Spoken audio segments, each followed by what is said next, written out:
Friends, the job of a spiritual teacher is there are so many difficulties. One of the important big difficulty is this, that a spiritual teacher is like a translator who knows two languages. One is spiritual language, one is this worldly language. Now, this teacher's primary duty is to try and translate for these worldly people what is spiritual. Now, the spirit is so subtle, the teacher cannot show in objects or in terms of proof that these worldly people want. So, somehow, this spiritual teacher decodes, encode, and decode, and he does so many things, gymnastics. Now, what happens is, while speaking all this, the spiritual teacher has to consider or has to pretend that he is accepting some standards of this world, and accordingly that person has to talk.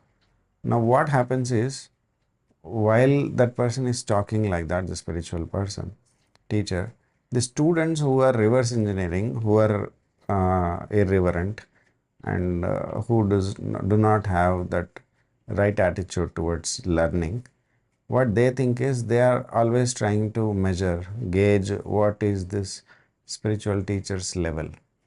So, what they do is, according to whatever this person is saying, accepting the worldly standards, they decide that this person is worldly. The evidence is that this person is using these kind of words and using, accepting these standards. So, this person is just like us. What is the difference? Why should we learn from this person? Now, now what happens is, this makes them not take the lesson, the spiritual one, and not recognize the teacher. So they don't get any benefit. Once they don't get any benefit, even though in the company of the spiritual teacher, they show themselves as evidence that nothing happens with these spiritual teachers. They cannot help anybody, and they are not genuine, or there is no spirituality at all. So, now, if somebody asks the spiritual teacher whether you have done this, whether you have used these words, or whether you have accepted these standards, the spiritual teacher cannot deny, because he or she indeed accepted those standards and spoke as if this person was admitting and agreeing to these worldly traditions. So, what happens is, uh, this teacher has to accept, or this teacher will tell you that, will explain, I did not accept that, I do not accept these standards, these are worldly standards, but so as to make it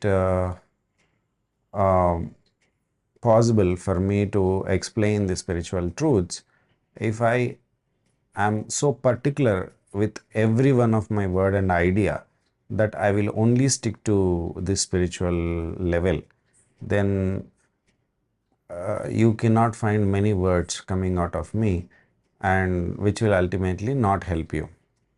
Therefore, if I am teaching one particular aspect of a spiritual reality, then you have to focus in my words while explaining that particular spiritual reality.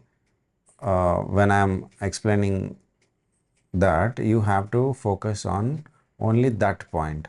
If you focus on the other points, which I apparently am accepting for the time being, so that they would not distract your focus from the point that I am teaching you, what happens is, the purpose will not be served. Therefore, it is very important that the spiritual aspirants do not try to find fault with spiritual teachers for their own benefit, and focus on what point that spiritual teacher is trying to explain, instead of what kind of language or what the words of the spiritual teacher might imply or might be taken out of context and understood, etc.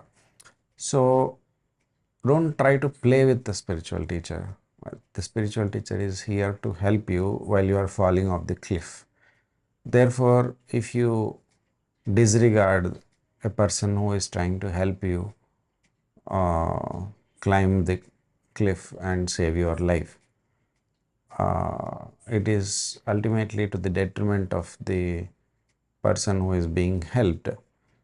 But you know what is happening nowadays in this world, in the reality, is that there are so many people that need help and so few people that can help, that all these people outnumber the people who are real spiritual teachers by such a degree that the spiritual teachers themselves have to take pity, have to empathize, sympathize with these people, uh, and they have to lower their standards.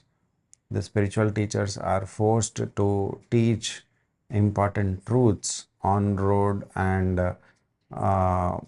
in a very casual way and to a very casual people, very light hearted people, very uh, shallow people.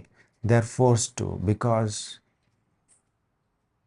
the danger is so much, and these people, the spiritual teachers, are finding it very difficult to let the world sink so much by their silence. So they think that it is better to be considered fool, to be disrespected, disregarded, if it means that at least one person will be helped even a little. So this is a very great level of compassion that the spiritual teachers show us.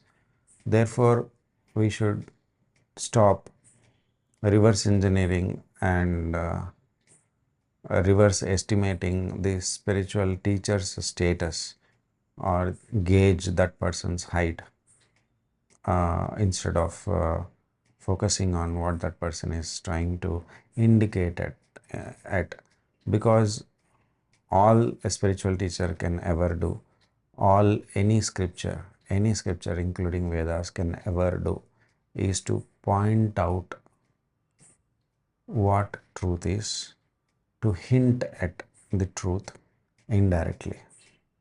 Paroksha jnana. All of this is paroksha jnana. What we want is aparoksha jnana. To gain aparoksha jnana, we have to be serious people. We have to be very level-headed. We have to be